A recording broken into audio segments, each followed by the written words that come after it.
Okay, this is assignment 19, part 1 of the digestive system, so it's by Daniel Allen. Okay, so the scope of this assignment is contents will include the structure and the function of the digestive system, the process of digestion, and the 3 groups of a balanced diet. Okay, so obviously the first section, the structure and the function. So it's designed to break down food into digestible sizes, which can then be absorbed into the body for growth, energy and repair. The main points of focus include, so firstly, the mouth, which includes the teeth and the tongue. So the teeth chew and break down the food, then the tongue mixes saliva into the broken down food to form a bolus. It's like a circle of food. The food can then be crushed into a shape where it can then pass down the esophagus. Saliva is made up of water, minerals, salts, and the enzyme, if I say this correctly, it's pt1, which are secreted by 3 pairs of glands, which you can see on the photo here. Saliva is stimulated when you're hungry or by the sight or smell of food. Okay, the second section, we have the pharynx, if I'm saying that right, which is essentially the midsection between the esophagus and the mouth. Essentially involuntarily swallows the bolus and passes it down to the esophagus.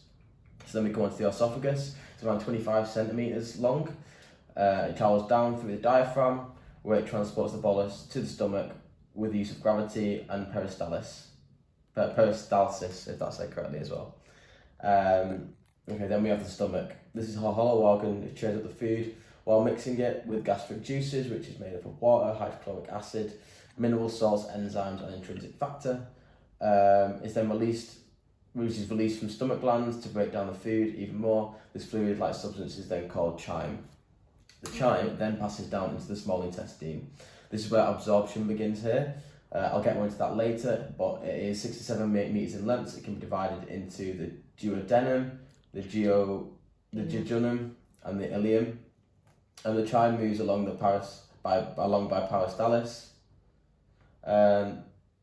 Then when mixed with the pancreatic juices and the intestinal juices produced by the liver and secreted by the gallbladder until it has been digested, the nutrients are absorbed through the walls of the villi, and then it's then passed onto the large intestine. This is around 1.5 meters long, but quite a lot thicker than the small intestine. It absorbs vitamins and then turns the leftover into feces and removes any water from the feces. It's made up of 4 sections: the ascending colon, the transverse colon, the descending colon, and the sigmoid. Okay. And the last section, which is the rectum, it acts like a temporary storage place for the feces before it's removed, and the anal canal, which is the last part of the digestive system, where the feces is then removed from the body. Okay, next we have digestion.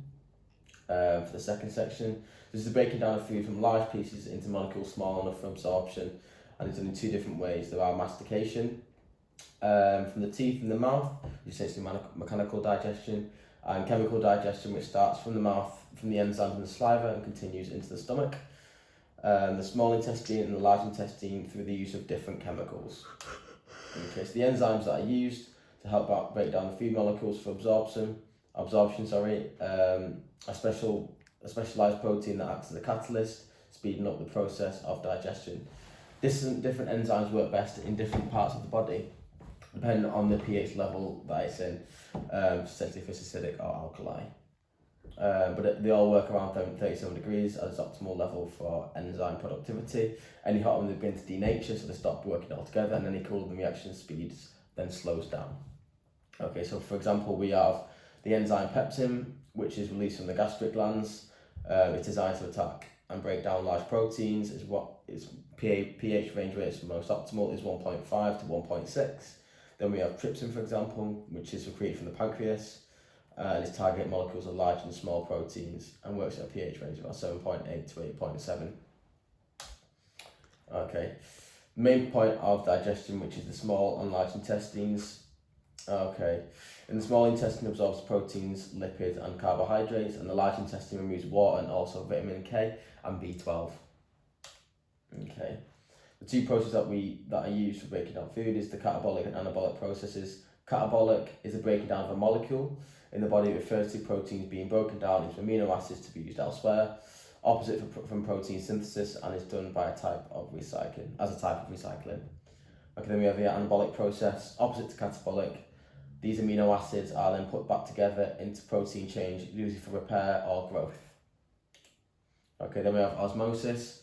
This is the movement of liquid across the semi-permeable membrane from a place of high density to an area of low density. This is how nutrients are absorbed through the intestinal wall, because obviously there's a higher density of those proteins that need to be absorbed into the body when they're inside the small intestine compared to the rest of the body. That's why they move into the rest of the body from area of high density to low.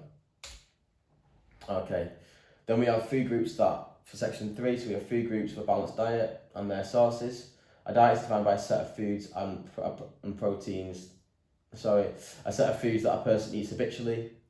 But a balanced diet is also something a person eats habitually, but also refers to a diet that meets your own specific nutritional needs. It varies between people, but there is a general consensus. So you have your carbohydrates, which makes around 55% of the diet, unsaturated fat, which is 20%, protein 15%, and saturated fats, which is 10%.